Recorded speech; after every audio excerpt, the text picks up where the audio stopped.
What's up, world? Mike Lang, the Chief Innovative Program Officer at edX, and we're back with another episode of The Playground.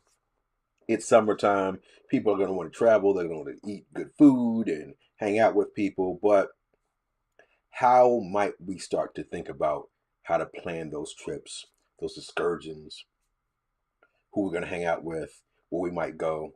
It's sometimes a very difficult idea.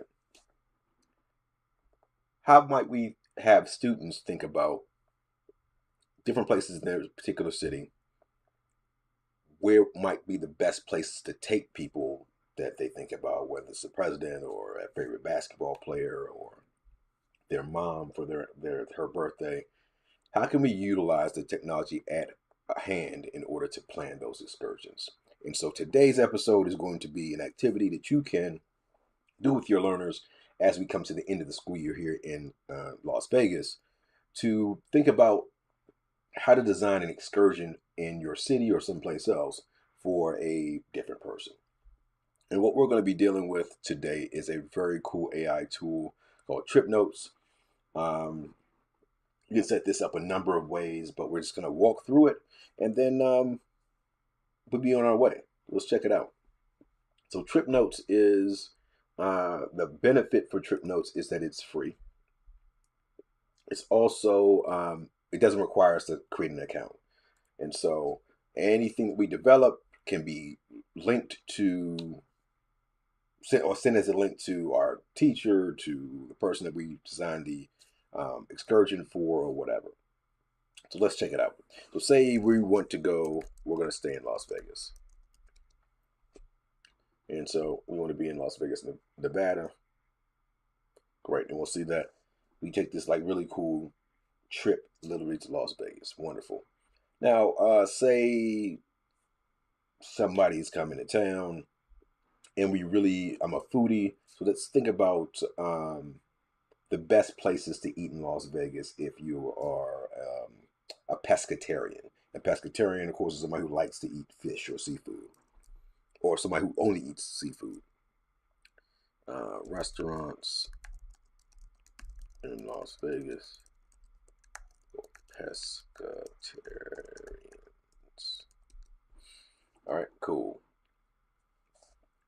Generates for me, and it's going to give me kind of an overview of what perhaps individuals who are pescatarians could deal with in Las Vegas. Let's give it some time. So we could design, we could take a particular person and design an entire experience for that person in Las Vegas or Paris or wherever else you would like to go. And the cool thing about that is, again, we're designing with intention. We're designing for someone else. We're also getting to know some of the, that's super weird. All right, so it doesn't have an answer for that just yet. Is it a situation in which AI has limitations? Absolutely, positively. Let's try it again.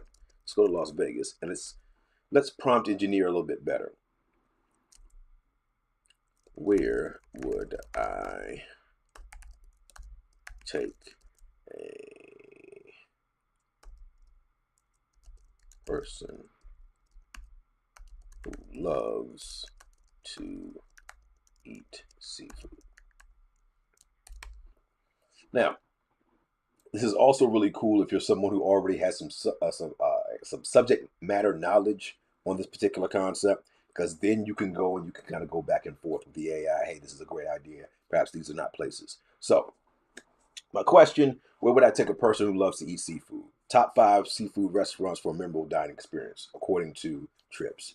Take your love for seafood to the next level at Chart House. I've been there. Very solid spot where you can enjoy a variety of aquatic delights from Alaskan halibut to king crab, all while admiring the stunning 75,000-gallon aquarium.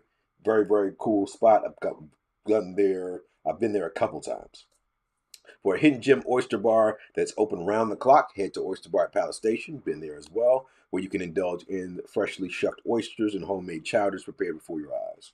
All right, solid. Briggs Oyster Company at Suncoast Hotel and Casino. Briggs Oyster Company at Suncoast Hotel and Casino is a perfect place to satisfy your cravings for fresh seafood, cooked exhibition style. Don't miss out on their daily specials and pan roast. Never been to Briggs Oyster Co. Just learned something. Hopefully that place is still open.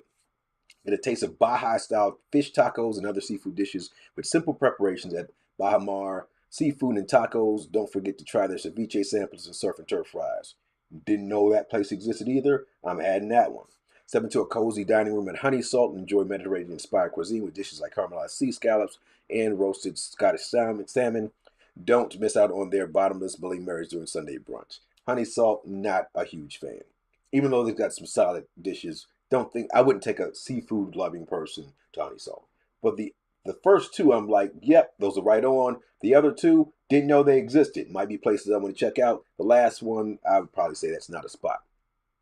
What you'll have is the ability also in the map to click, and we get the ratings.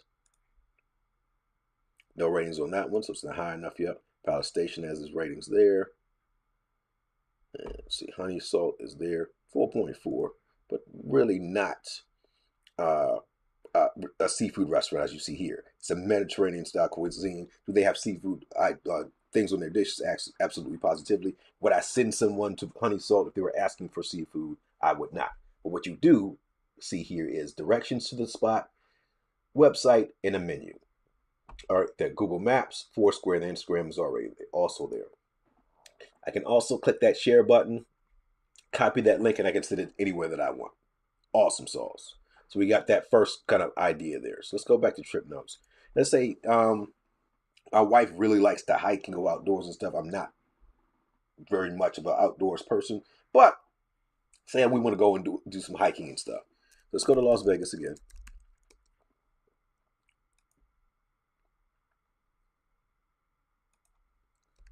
Where might I take someone who loves to hike?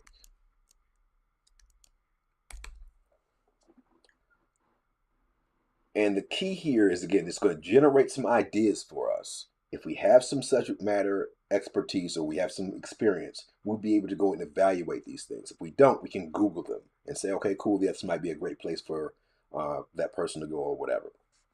Springs Preserve, absolutely. Lovely place. Lots of land. Cool.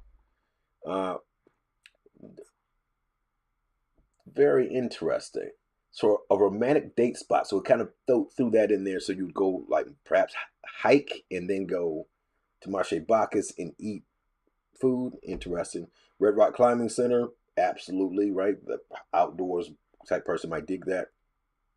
Children's Memorial Park. Lots of stuff out there. Been there a number of times. And the Bunker Family Park, also very, very cool place as well. So the Marche Bacchus was an interesting kind of loop to throw us in terms of, hey, you got to eat. It's pretty. If we look at our map here, it's pretty close to these hiking areas, so we can see the logic of it's pretty close to the places where we might go and want to sit. The only issue is like that's kind of an upscale spot, so you may have to go back home. Take a shower and stuff, change clothes, and then go into that spot. So that's kind of interesting as well. So you see kind of the places, the conversations you can have in order to build the ideas and also these kind of itineraries around things that the people that can deal with. The other thing that's kind of interesting is what if we design for a particular famous person? So let's go to Las Vegas. Let's see if it does famous people.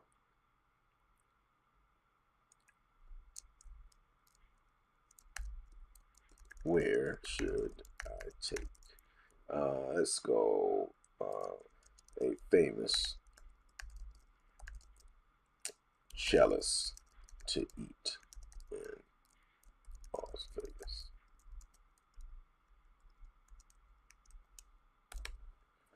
Let's see what it says. A cellist, somebody who plays a cello, is perhaps someone who's got a little more refined palate, more refined look at life. And so let's see. 5 restaurants in Las Vegas to impress a famous cellist. Take the famous cellist to Hugo's Cellar, a romantic and cozy steakhouse in the Four Queens Hotel, where they'll be greeted with a long stem rose and serve classic vegan dishes like Chateaubriand and lobster with impeccable service. Interesting. All right, very highbrow. For a taste of Las Vegas history, bring the cellist to Siegel's 1941, the El Cortez, named after the Jewish mobster Bugsy Siegel. The all-day restaurant offers a modern twist on American standards and intensive drinks menu. All right, so interesting. Sophisticated night out, Vic's in the Symphony Park is a perfect spot to enjoy live jazz music while dining on upscale cuisine and sipping on expertly crafted cocktails. All right. Treat yourselves to a romantic or celebratory meal at T-Bone Steakhouse at Red Rock Casino. I've been there one time, I believe, where they can indulge in oversized, well-aged prime steak, seafood, and poultry in a seductive dining room with live music after 5 p.m. on weekends, and then the Golden Steer. And they didn't, it left off there. So the Golden Steer is there as well. Not a big fan of the Golden Steer, but it is what it is. Interesting, right? So that helped me think about perhaps where places I might take people. The other thing that you can do that has worked out in the classes that I've done this with is the following. You take things that are pretty cosmopolitan in the class. So let's say best hamburger. So you're gonna have kids that are like In-N-Out and any number of things, Burger King or whatever. Let's see what the best hamburger according to TripNotes is. Flipping Good Burgers and Fries is a refreshing small business in Las Vegas that serves up decent burgers. So I don't want decent burgers. All right. So that answer was not good. I'm actually not going to go through the whole experience. So let's go and redo that. And go back to Las Vegas. And anytime we have less than satisfactory output, it all comes back to how did we word what we wanted it to do. Where would I take someone who loves hamburgers? So let's rephrase the question and see if that pops up or gives us some ideas. And it's thinking a little bit longer. Bada bing. So take your love for hamburgers to the next level with Smash Pig. Interesting. That wouldn't be at the top of my list. So we can converse about that. Flipping Good Burgers, it just told me that was a decent hamburger spot. So probably not there. Slater's 50/50, absolutely. That's a great burger spot in Henderson. Snappy's, never been to Snappy's before. All right, interesting.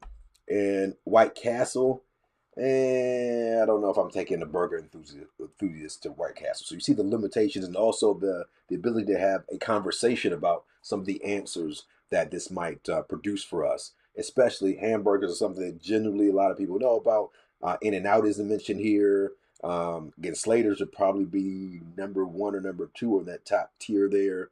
But you would have input from everyone else and be able to put together a list that would rival perhaps what we came up with. So TripNotes, definitely a tool that I would investigate in terms of having your learners start to play around with prompt engineering, but also how do you design a perfect outing in Las Vegas for a person who has particular passion or calling. All right, that's what we got for today. Short and sweet. Check us out every weekday, not every weekday, every week, Wednesdays at 5 o'clock. Short little snippet about some things that you might want to explore, play around with your learners. I'm Mike Lang, Chief Innovative Program Officer for edX, and we'll see you next week. That's actually pretty cool. I like that.